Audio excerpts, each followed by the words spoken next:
We're at the Royal Rumble pay-per-view. It's 1999. Stone Cold is entered number 2 on the Royal Rumble. Actually, you know what? Let's just start it. I'll go over the matches and why they happened and so forth right during we talk about them. So hold on for a sec. We got a pre-show match. I'm going to skip right through that because there's a return that you guys aren't supposed to see, but they're returning. Alright, so the show pay-per-view starts off with Edge and Christian versus Too Cool. That is Grandmaster Sexay and Scotty 2 Hotty. The story of the beat is they just beat them pretty bad, and both of them are injured, or they're taken out by Edge and Christian here. After the match, we see Brian Pillman versus Al Snow. Brian Pillman cheats, rolls up Al Snow, holds the tights, holds the rope, something to cheat to win. 1, 2, 3. Then we get a Bradshaw and Farouk cut a promo on the Marvelous Ones. They go on to defeat the Marvelous Ones. Actually get a pretty big win here. Normally the Marvelous Ones would go over, but it didn't make sense. So Bradshaw defeated Mark Mero with the clothesline from hell. After the match, the Marvelous Ones are all pissed off they lost one. Legion of Doom returns and hits the Doomsday device on both of these guys. Because if you remember, the Marvelous Ones attacked LOD, took them out of action. So this is LOD's return. Here, Chris Candido cuts a promo on D'Lo Brown and Kurt Hennig. He's like, you know what, Kurt was supposed to be here, but he's going after the Royal Rumble? I don't know where he's at. So he's like, kind of upset about it. I'm trying to get people to believe that something's going to happen with him too. We'll talk about that later. Chris Candido goes on, defeats D'Lo Brown, putting on a good effort and good match, making defense number 3 of the European title. After that, we go to Road Dogg and Batista cut a promo on Umaga, Ken Shamrock, Storm, Matt Bloom. And then they go on to lose the tag team titles when Umaga and Ken Shamrock pick up the win. They, I don't know what the hell. But pretty much the corporation wins. Why it's elimination. When it's no elimination, it's the corporation pinned Matt Bloom and Lance Storm, so Road Dogg and Batista can say, we never got pinned for our titles. That's bullshit. And corporation's your new WWF Tag Team Champions. We go to a video package of the top 4 guys in the Royal Rumble. Triple H, Kane, Undertaker, and Stone Cold. We then go to the Royal Rumble match, where we see, excuse me, oh shit, we skipped right past it. Alright, it's fine. So here's the Royal Rumble match. We'll go over everything real quick. Let me just move this here. Excuse me for a second. This is probably, why is it quiet? No one likes that airtime. Alright, so the first entrant is none other than Chris Candido, and Stone Cold's number 2. Stone Cold goes on to win.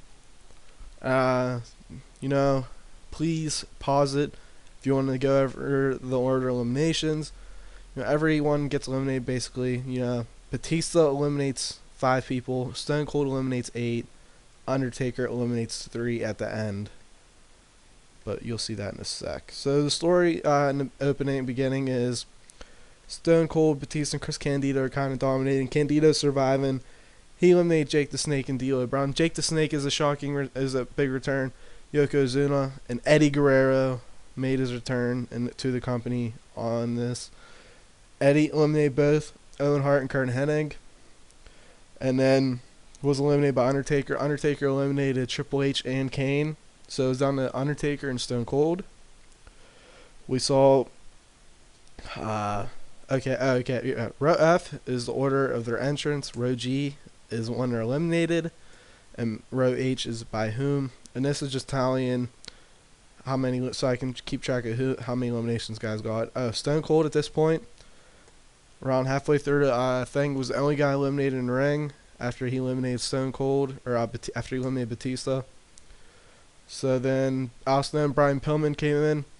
Brian Pillman, is just eliminated Al Snow when music hits and it's Gold Dust. Gold Dust doesn't come out, but it's distracting, like a coming soon vignette. Like back to the Hollywood vignette with Goldust comes in. Brian Pillman freaks out. Stone Cold dumps him over top rope. And that's that. So Stone Cold does the thing where he sits on there, sits like taps his hand like here's a watch, just being cocky. I think that was a really good part in '97.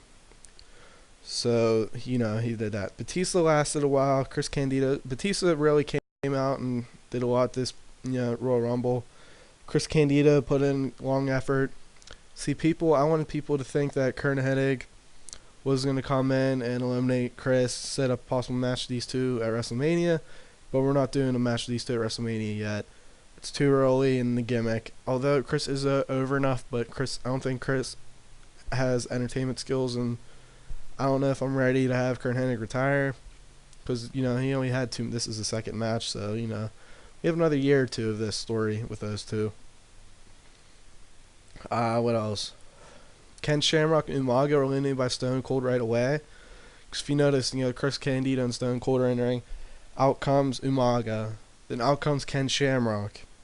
Well, it's like, okay, Vince is stacking the deck. That's pretty obvious. Stone Cold eliminates them both. Then Jake the Snake comes in. Candido eliminates him. Lance Storm comes in. He lasts a little bit. D'Lo Brown comes in. Chris Candido eliminates him. Matt Bloom. He lasts a little bit. Not really. It goes Matt Bloom, Road Dogg, then Batista. Matt Bloom's eliminated. Road Dogg's eliminated. Lance Storm's eliminated. Batista last. So out of the 4 teams, or 2 teams. Alright, put this way. Out of the triple threat tag title match we had earlier in the show, only Batista's last one stand-in by spot number 10. Also, Gangrel was eliminated by Rikishi. Rikishi was eliminated by Edge and Christian. Billy Kidman eliminated Chris Candido. Candido was pissed, got on top of the ropes, getting Kidman's face. Edge and Christian dumped Kidman. So we're going to see Billy Kidman versus Chris Candido tomorrow on Raw. I think that would be a good role for Billy Kidman. Pretty much Billy Kidman's just there right now, no real story. He's going to get a story after WrestleMania 16, or it's after WrestleMania 15. He's going to become part of a story. Don't worry about it. It's a pretty big one, obviously, if I have it planned out. I have ideas for it. Christian eliminated by Stone Cold. Mike Barton eliminated by Stone Cold is on a wrecking crew, and I thought he should be because he's the top guy. So we need him to do good to make this exciting. A lot of false hope spots where he's about to get eliminated. I'm trying to think of any other eliminations that meant something. So last year, Undertaker, Kane, Stone Cold, which I bet you guys figured. And Kane and Undertaker look like they're team up when Undertaker eliminates Kane. And then Stone Cold versus Undertaker. These two have been feuding. This feud's not over. Stone Cold picks up the victory here. Vince McMahon is going to be so pissed at Kane, so pissed in general. So back to the show. We get Mankind kind of promo in the Rock prior to I Quit match. Video history of the two. And then we go to a match where Mankind picks up the victory. He makes defense number 1, the World Heavyweight title. I Quit match. I don't think that it should have ended with the whole voice box gimmick. So let's have Mankind win his match. How he do it? Let me think. He gets out. Maybe he gets out of the handcuffs of the Rock, handcuffs himself to the Rock, or some shit like that, and then has the Rock in a mandible claw. I think that would be a cool way. He gets unhandcuffed from the Rock, puts a handcuff on the Rock, and then puts Rock in the mandible claw. I can imagine Rock bleeding pretty hard, Mankind bleeding. Because, red turns to green in WWE, or in wrestling, excuse me. So, I'd envision it with these two held together with a handcuff. Mankind's punching the Rock with, left arm, the Rock's right arm, Mankind's left. Mankind hitting Rock with rights, Rock hitting Mankind left, and then there it is, Sokka. Rock passes out when Vince McMahon throws in a towel on behalf of the Rock. Mankind stays the WWF World Heavyweight Champion. And as you guys know, this is the end of this feud. Stone Cold versus Stone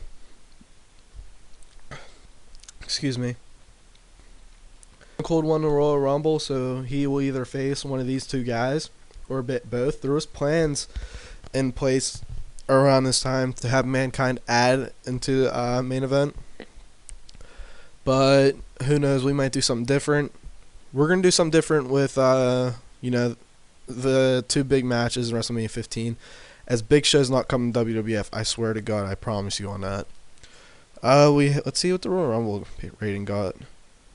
Got an 87. That's what it normally gets. Okay, my battery's low. Excuse me. You're gonna have to witness this. So we got Stone Cold winning Battle Royal for Royal Rumble, 87 rating, and then Mankind defeated The Rock in an I Quit match. That's about right. Start off the year. We're still going strong this year.